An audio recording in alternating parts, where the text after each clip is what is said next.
শেরেবাংলা একে ফজলুল হক ছিলেন বাঙালির অভিসংবাদিত নেতা।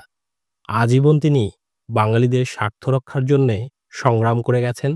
অথচ তারই মেয়ে রইসি বেগম পাকিস্তান শাসকদের পক্ষ অবলম্বন করে মুক্তিযুদ্ধের বিরুদ্ধে কথা বলেছেন। স্বাধীনতার সূর্যকে ছিনিয়ে আনার জন্য যারা অকুতোভয়ে অস্ত্র হাতে তুলে নিয়েছিল, তাদেরকে তিনি দুষ্কৃতিকারী বলে আখ্যা দিয়েছেন। ২৬ মার্চের হানাদার বাহিনীর বর্বরোচিত হামলার দিনকে তিনি পাকিস্তানের মুক্তির দিন বলে উল্লেখ করেন। ১২ এপ্রিল দৈনিক পত্রিকাগুলোতে এক বিবৃতিতে তিনি বলেন, দেশপ্রেমিক সেনাবাহিনী জঙ্গিবাদী শত্রুদের হাত থেকে পূর্ব পাকিস্তানিদের রক্ষা করেছে। শুধু তাই নয়, মুক্তিবাহিনীর বর্তমান তৎপরতা তুলনা দেন ১৯৬৫ সালের ভারত-পাকিস্তান যুদ্ধের সাথে।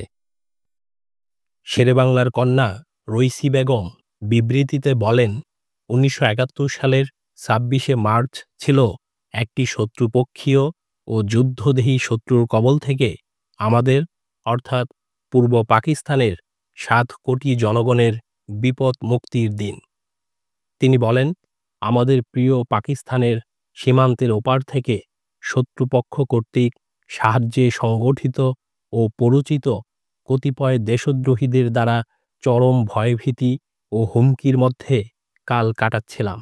কিন্তু আলহামদুলিল্লাহ, মহান আল্লাহ তাআলা লাঞ্ছিত ও অত্যাচারিত মুসলমানদের সারা রাতের আকুল প্রার্থনা কবুল করেছেন এবং পাকিস্তানকে সমূহ বিপর্যয়ের হাত থেকে রক্ষা করেছেন।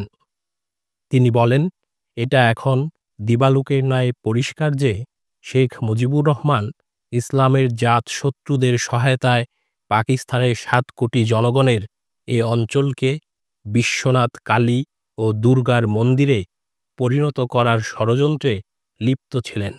তিনি আরও বলেন, তারা পাকিস্তানের পাক ভূমি থেকে সার্বজনীন ইসলামী সংস্কৃতিকে ধ্বংস করতে চেয়েছিলেন। এ প্রসঙ্গে রইসি বেগম বলেন, আল্লাহু আকবরের স্থলে শেখ মুজিব পত্তলিকদের যুদ্ধের স্লোগান জয় বাংলার আমদানি করেছিলেন। পাকিস্তানের অভ্যন্তরীণ ব্যাপারে ভারতের উদ্বেগপূর্ণ হস্তক্ষেপ নিশ্চয়ই পাকিস্তানের সার্বভৌমত্ব পবিত্রতার প্রতি একটি চ্যালেঞ্জ বলে তিনি উল্লেখ করেন। এ ব্যাপারে ভারত সরকারকে হুঁশিয়ার করে দিয়ে তিনি বলেন, তারা যদি পাকিস্তানের বিরুদ্ধে এ ধরনের নাশকতামূলক কার্যকলাপ থেকে বিরত না থাকে, তবে পাকিস্তানের জনগণ জানে কিভাবে তার দাঁত ভাঙা জবাব দিতে হয়।